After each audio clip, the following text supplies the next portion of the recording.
পয়লা মে যে কর্মসূচিটি হবে সে কর্মসূচিটি আসলে নতুন কোনো কর্মসূচি না, আমাদের ধারাবাহিক কর্মসূচির একটি অংশ।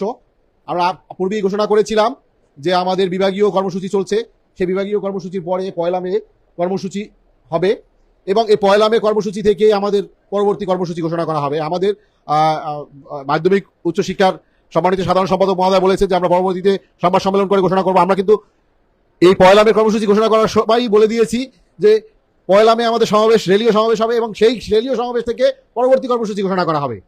আমরা পরবর্তী ধারাবাহিক কর্মসূচি পয়লা মেতেই যে আমাদের সমাবেশ হবে সেখান থেকেই আমাদের যারা কর্মচারী ভাই বোনেরা আছেন তাদের উদ্দেশ্যে কর্মসূচি ঘোষণা করা হবে। আমরা সরকারকে বলতে চাই যে বিগত 11 বছর ধরে পে স্কেল দেওয়া হয়নি। এই পে স্কেলের জন্য বিগত 8 বছর ধরে মাঠে কর্মসূচি চলছে। আপনারা যদি এখনো এইটাকে আমলে না নেন এবং কর্মচারীদের মধ্যে একটি বিস্ফোরণ হয়, তার দায় দায়িত্ব কিন্তু সরকারকেই নিতে হবে। আমরা কর্মচারীরা এর দায় দায়িত্ব নেব না। কারণ হচ্ছে পেটের ক্ষুধা, আপনি যত আইন করেন সে আইনকে মানে না। আমরা সবাই জানি চুরি করা অপরাধ, কিন্তু পেটে যখন ক্ষুধা থাকে তখন আমরা নিজেরাই চুরি করি।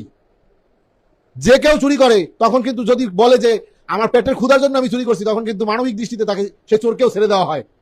আমরা বলতে চাই আমরা শান্তিপূর্ণভাবে নিয়মতান্ত্রিকভাবে সরকারি কর্মচারীদের যতখানি আন্দোলন সংগ্রামের মাধ্যমে সরকারের দৃষ্টি আকর্ষণ করা যায় আমরা বিগত 8 বছর ধরে সে ধরনের কর্মসূচি পালন করে আসছি। কিন্তু ভবিষ্যতে আপনারা যদি এখনো আমলে না নেন তাহলে এটা একটা জনবিস্ফোরণ হলে, কর্মচারীদের মধ্যে একটি বিস্ফোরণ হলে তার দায় দায়িত্ব আপনাদেরকে নিতে হবে।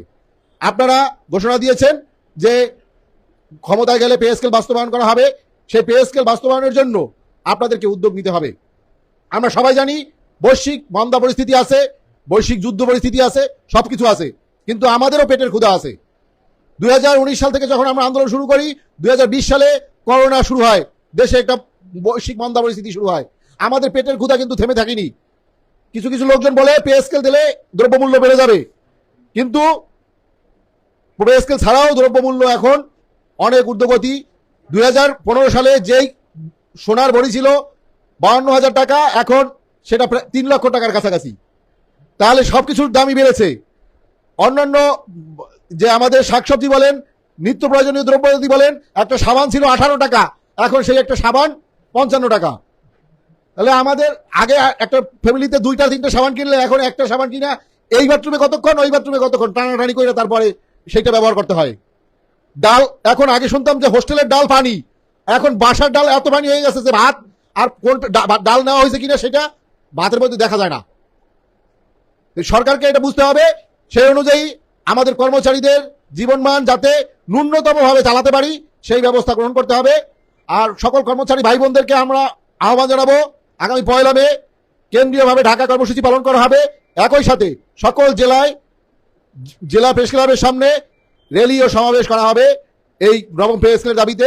আপনারা সবাই স্বতঃস্ফূর্তভাবে উক্ত কর্মসূচি পালন করবেন এবং সরকারের দৃষ্টি আকর্ষণে শান্তিপূর্ণভাবে কর্মসূচি পালন করে যাতে আমরা সরকারের দৃষ্টি আকর্ষণ করে নবম পে স্কেল দ্রুত সময়ের মধ্যে বাস্তবায়নের সিদ্ধান্ত সরকার থেকে পাই, সেজন্য সকলে সহযোগিতা করবেন।